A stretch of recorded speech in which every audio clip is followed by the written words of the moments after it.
Continuamos con el último video, el quinto, del tema de potencial eléctrico. En este video estudiaremos el concepto de superficies equipotenciales y también hablaremos sobre las propiedades de los conductores, en este caso eléctricos, dentro de un campo eléctrico, principalmente relacionado con el potencial eléctrico, ¿no? Bien, entonces comenzamos. Am, una superficie equipotencial se define como una superficie en el espacio que tiene el mismo potencial en todos sus puntos, ¿no? De tal manera que matemáticamente se puede definirla por medio de esta expresión: potencial superficial es igual a una E constante, ¿no? Bien. Eh, Ocurre ciertas características en una superficie equipotencial.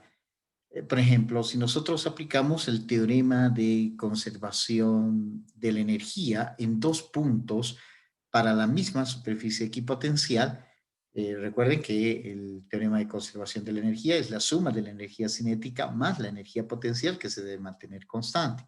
Entonces, en este caso, miren, podemos decir la energía cinética inicial en el punto A más la energía potencial, que sería la carga por el potencial superficial, va a ser igual a la energía cinética final B más la carga por el potencial superficial. Entonces, en este caso, miren, como se trata de una misma superficie equipotencial, la partícula tiene la misma energía potencial. Entonces, este término se va con esto, ¿no? Entonces, ¿qué es lo que quiere decirnos? Que si la partícula se va a mover en una superficie equipotencial, miren, en puntos que tenga el mismo potencial eléctrico, esta partícula se va a mover de tal manera que su rapidez va a ser igual a una constante. Se mueve con rapidez constante, ¿no? Bien, eh, es decir, utilizando esta otra ecuación, que el trabajo es igual a la integral del punto inicial A hacia el punto final B de la fuerza eléctrica, escalarmente por diferencial de R, siendo que la energía cinética se mantiene constante, este trabajo mecánico vale igual a cero. Pero a su vez, vemos que esta fuerza eléctrica la podemos escribir como la carga por el campo, ¿no? Y además esta carga pues la podemos sacar de la integral, y la integral E escalarmente por dr es el potencial. Como se trata del mismo potencial superficial, entonces miren, la carga por el potencial superficial menos la carga por el potencial superficial, esto es igual a cero. Con lo cual, nosotros podemos concluir, para que esto se cumpla partiendo de esta ecuación, concluimos que el campo eléctrico necesariamente debe ser perpendicular al diferencial de dr, ¿no? Entonces, esto es importante entender, que si nosotros estamos analizando el movimiento de una partícula cargada en una superficie equipotencial, esa partícula cargada se está moviendo con rapidez constante.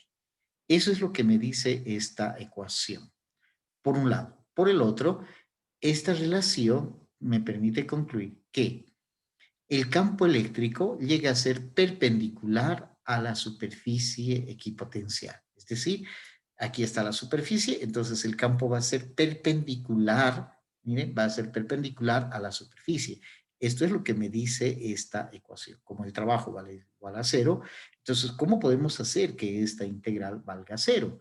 Es la única posibilidad que entre estos dos vectores sean perpendiculares, y de esa manera concluimos que el campo eléctrico llega a ser perpendicular a la superficie equipotencial, ¿no? Entonces, eso es en cuanto a las superficies equipotenciales.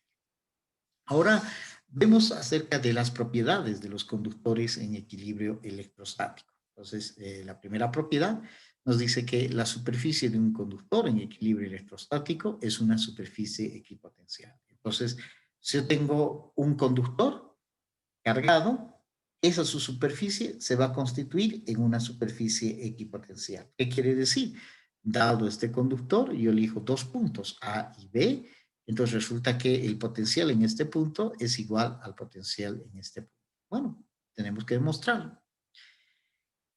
Esta igualdad, que el potencial inicial es igual al potencial final. Entonces, casi utilizamos la misma idea del punto anterior, calculamos el trabajo mecánico, mire, sobre esta partícula cargada para llevarlo desde este punto inicial A hasta este punto final B, por esta trayectoria, con rapidez constante.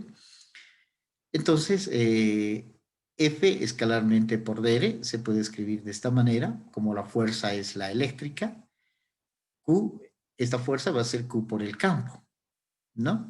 Y recordemos de las propiedades del campo eléctrico en conductores, habíamos demostrado en el tema anterior, que el campo eléctrico es perpendicular a la superficie. Es decir, este campo eléctrico yo puedo escribir como E escalarmente por N. Entonces, de tal manera que este trabajo mecánico acá podemos escribir como la carga E escalarmente por dr, pero este campo eléctrico es la magnitud del campo por el vector unitario normal n, ¿no?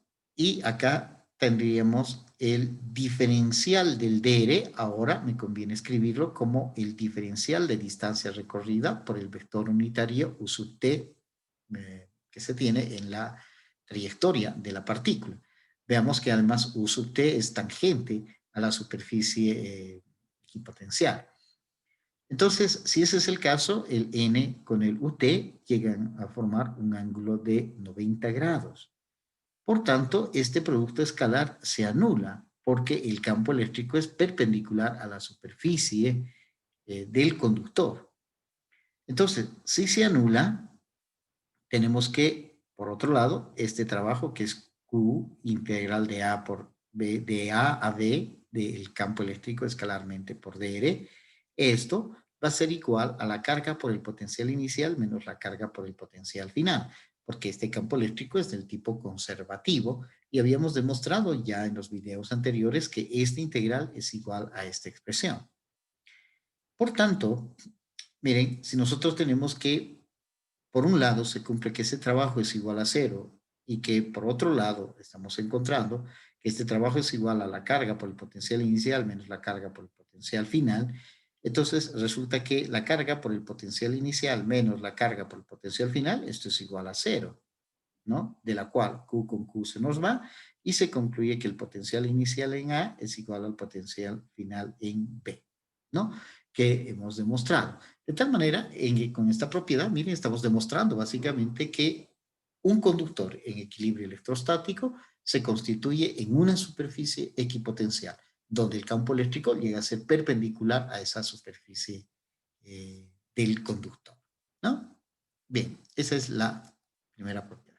Esta, la segunda, que también es muy interesante, y nos dice que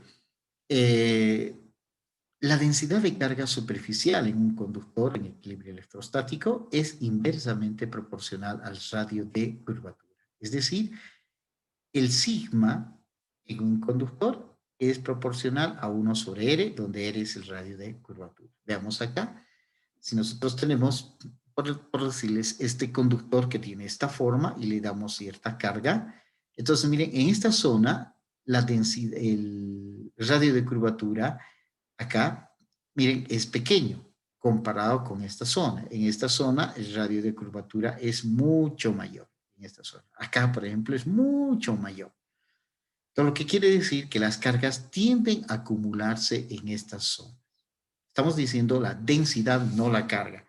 Entonces, acá las cargas se van a juntar comparada en estos sectores donde el radio de curvatura es mayor, donde esas cargas van a estar un tanto más separadas. Bien, para demostrar esta propiedad, utilizamos algo semejante, muy inteligente.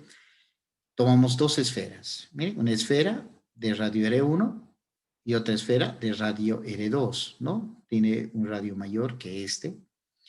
Este va a llevar una carga Q1 y este otro una carga Q2. Entonces, estas dos esferas las unimos con un alambre conductor como esta, bien delgadita, de tal manera que al unir con este alambre conductor, entre la esfera 1 y la esfera 2, lo que estamos haciendo es que el potencial eléctrico de la esfera 1 sea igual a la esfera 2 por el punto anterior. Todo esto se constituye en un único conductor en equilibrio electrostático, de tal manera que su potencial eléctrico va a ser exactamente la misma. El potencial de esta esfera es igual al potencial de este alambre, igual a esta otra esfera, ¿verdad? Bien, pero en ese proceso, antes tenía una carga Q1 y una carga Q2, pero para ponerse al mismo potencial, existe una redistribución de sus cargas. Esta esfera va a tener una carga Q'1 y esta una carga Q'2. Indudablemente se va a cumplir el teorema de conservación. Es decir, acá nosotros podemos decir que el Q'1 va a ser igual al Q'2 en este caso. Perdón, que el Q'1, perdón, más el Q'2 va a ser igual al Q1 más el Q2 que teníamos. O sea, las cargas eléctricas en este caso se conservan, ¿no? Bien, entonces, al colocar este alambre, estas dos esferas tienen el mismo potencial, por tanto podemos escribir esta ecuación, que el potencial en la esfera de radio R1 es igual al potencial de la esfera de radio R2. El potencial eléctrico sobre una esfera está dada por esta expresión. Eso la vamos a demostrar en algún ejercicio, que el potencial es igual a la carga, a la constante K por la carga sobre el radio. De tal manera que si esto aplicamos a la esfera 1, vamos a tener la constante K, Q'1 sobre 1 sobre R1. Y esto va a ser igual, aplicando a la esfera 2, K por Q'2 sobre R2. Miren, K con K se nos va. Y aquí esta ecuación me está indicando, miren, que la carga Q1 es proporcional a R1. Q'2 proporcional a R2. Conclusión, la carga es proporcional a al radio. Entonces, miren, esta ecuación me está indicando que en esta esfera, miren, voy a tener mayor cantidad de carga eléctrica comparada con esta. Eso es lo que me dice, porque Q'1 es proporcional a R1, Q'2 proporcional a R2. Conclusión, la carga Q es proporcional al radio. Entonces, como este tiene mayor radio, aquí la carga total es mayor que esta otra esferita, menor. Pero no estamos queriendo demostrar que la carga es proporcional al radio, sino la densidad de carga. Entonces, tenemos que construirnos la densidad de carga. Para el caso de una esfera, la carga en términos de la densidad es sigma 4pi r cuadrado, porque la densidad de carga superficial de una esfera, de una superficie, es carga por área. Como la superficie esférica tiene un área de 4pi r cuadrado, entonces la carga en la esfera sería sigma 4pi r cuadrado. Entonces, reemplazando en esta ecuación Q'1, Q'2, esta fórmula, vamos a obtener en la esfera pequeñita, sigma 1 por 4pi por R1 al cuadrado sobre el R1 que ya teníamos antes. Lo mismo ocurre para la esfera 2. Entonces vamos a tener acá sigma 2, 4pi R2 al cuadrado sobre R2. Entonces dividimos R1 con esto, R2 con todo esto, 4pi con 4pi y nos queda aquí. Sigma 1 por R1 va a ser igual a sigma 2 por R2. Esto lo podemos escribir de esta manera, o sea, sigma R1, sigma 1 sobre R2 va a ser igual a sigma 2 sobre R1. Y esta ecuación me dice que sigma 1 es inversamente proporcional al radio R1, es proporcional a su radio R1. Sigma 2 es inversamente proporcional a su radio R2. Por tanto, de aquí podemos concluir que la densidad de carga superficial en el conductor es inversamente proporcional a su radio, con lo cual hemos demostrado la segunda propiedad de los conductores, indicando que la densidad de carga superficial en un conductor es inversamente proporcional a su radio. Esta propiedad, por ejemplo, nos explica el poder del pararrayos. El pararrayos que termina en una puntita, en su puntita, miren, su radio de curvatura es muy pequeño, por tanto puede acumular cantidades enormes de densidades de carga eléctrica sigmas muy grandes. Y si sigma es muy grande, el campo eléctrico es grande. Entonces, al ser el campo eléctrico muy grande, entonces un rayo que está en su proximidad siente esa atracción y ese rayo llega al pararrayos y puede descargarse sin mayor problema a la superficie terrestre, ¿no? Es básicamente lo que nos habla esta segunda. Finalmente, ya para terminar la unidad, es importante entender que el potencial eléctrico la podemos calcular por dos métodos diferentes. Uno, miren, a través de la integral, es decir, que el potencial eléctrico es igual a la constante K por el diferencial de Q'1 sobre R menos R'. Y la otra alternativa es usar la definición del campo eléctrico a través del potencial, es decir, el campo eléctrico es el negativo del gradiente de potencial. Por ejemplo, para despejar de aquí este potencial, se tiene que conocer, en este caso, el campo eléctrico, que para los casos de alta simetría, como es una esfera, un cilindro infinito, una placa infinita, esto es fácil de conocer. Y en esos casos se puede despejar este potencial, ¿no? O puedo ir por este método integral a través de esta sumatoria, que sobre las variables continuas se convierte en una integral, ¿no? Bien, ¿cuándo utilizo esto y cuándo este otro?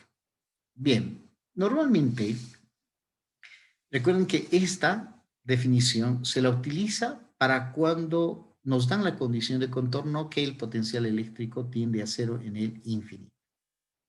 Si básicamente nos dicen calcule el potencial eléctrico considerando que el potencial eléctrico en el infinito es cero, ya, un primer impulso que tienen que tener es de tratar de calcular este potencial eléctrico por medio de esta forma. ¿Ya? ¿Y cuándo esta otra? Bueno, esta también puede resolver cuando el potencial en el infinito es cero, pero aquí está la condición. Muchas veces nos pueden decir, calcule el potencial eléctrico en tal punto, considerando que en este punto el potencial vale tal valor, o finalmente en este otro punto va a valer cero. Entonces, en esos casos, tenemos que usar esta forma, ¿no?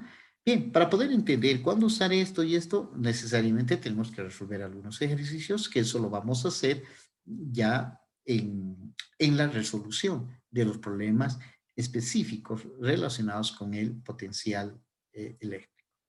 Pero es importante entender que podemos usar uno de estos dos problemas y principalmente esto, cuando el problema es de alta simetría, porque en esos casos el campo eléctrico está fácil de calcularlo y esto la podemos obtener y una vez que tengamos esto, podemos resolverlo esta ecuación diferencial.